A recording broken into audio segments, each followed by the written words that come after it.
पूर्व मुख्यमंत्री और नेता प्रतिपक्ष भूपेंद्र सिंह हुड्डा ने प्रदेश में विकराल रूप ले चुकी बेरोजगारी पर गहरी चिंता जाहिर की है। उनका कहना है कि हरियाणा बेरोजगारी के मामले में लगातार टॉप पर है। बेरोजगारी को लेकर सर्वे करने वाली संस्था CMIA के आंकड़े बताते हैं कि प्रदेश का हर तीसरा व्यक्ति बेरोजगारी की दंशा झेल रहा है। प्रदेश की कानून व्यवस्था, शिक्षा और स्वास्थ्य सेवाओं पर भी इसका विपरीत असर पड़ रहा है। इसके बावजूद नौकरियां देने की बजाय सरकार लगातार छटनी करने में लगी हुई है। नई भर्तियां करने की बजाय पुरानी भर्तियों को रद्द किया जा रहा है। भर्ती परीक्षाओं के इंतजार में युवा ओवर एज हो रहे हैं। रोजगार के नाम पर सरकार ठेकेदारी प्रथा को आगे बढ़ा रही है। हमारी सरकार के दौरान इस प्रथा को खत्म करने की दिशा में प्रयास किए गए थे, लेकिन मौजूदा सरकार इसे बढ़ावा देने में लगी है। ठेकेदारों के जरिए रोजगार के नाम पर युवाओं से जमकर लूट हो रही है।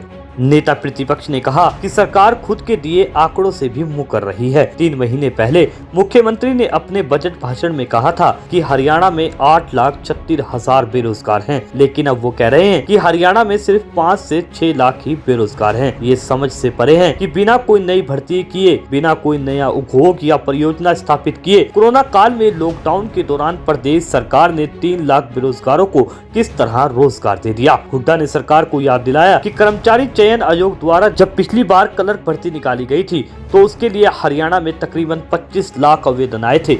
ग्रुप डी के 18,000 पदों के लिए भर्ती निकाली थी तो उसके लिए करीब 18 लाख युवाओं ने अप्लाई किया था। चतुर्थ श्रेणी की नौकरी के लिए अप्लाई करने वालों में ग्रेजुएट, पोस्ट ग्रेजुएट, बीटेक योग्यता वाले युवा भी शामिल थे। इतना ही नहीं, पिछले दिनों पानीपत कोर्ट में चपरासी के 13 पदों पर भर्ती के लिए प्रदेश के 14,871 युवाओं ने आवेदन किए थे, जबकि इस पद के लिए न्यूनतम योग्यता 8वीं पास मांगी गई थी। लेकिन इस अस्थायी भर्ती के लिए भी MA, MSc, MCom किए हुए अभ्यर्थियों ने आवेदन किए थे। इससे अंदाजा लगाया जा सकता है कि प्रदेश में बेरोजगारी किस कदर पैर पसार चुकी है। चतुर्थ श्रेणी का रोजगार लेने के लिए भी युवाओं को जबरदस्त कंपटीशन, बेहद मुश्किल लिखित परीक्षा और जटिल चयन प्रक्रियाओं से होकर गुजरना पड़ता है। प्रदेश के युवा लंबे समय से अटकी पड़ी दर्जन भर भर्तियों की प्रक्रिया आगे बढ़ने का इंतजार कर रहे हैं। उन्हें कभी कोरोना तो कभी दूसरा बहाना बनाकर लटकाया जा रहा है। लेकिन हैरानी की बात है कि इसी सबके बीच राजनीतिक नियुक्तियां धड़ल्ले से की जा रही हैं।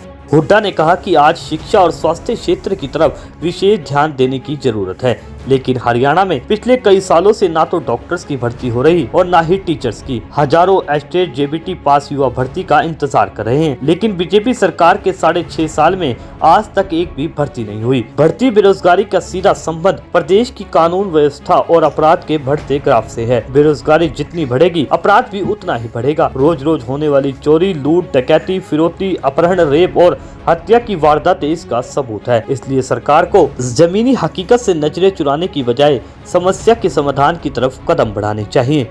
हल्ला बोल हरियाणा।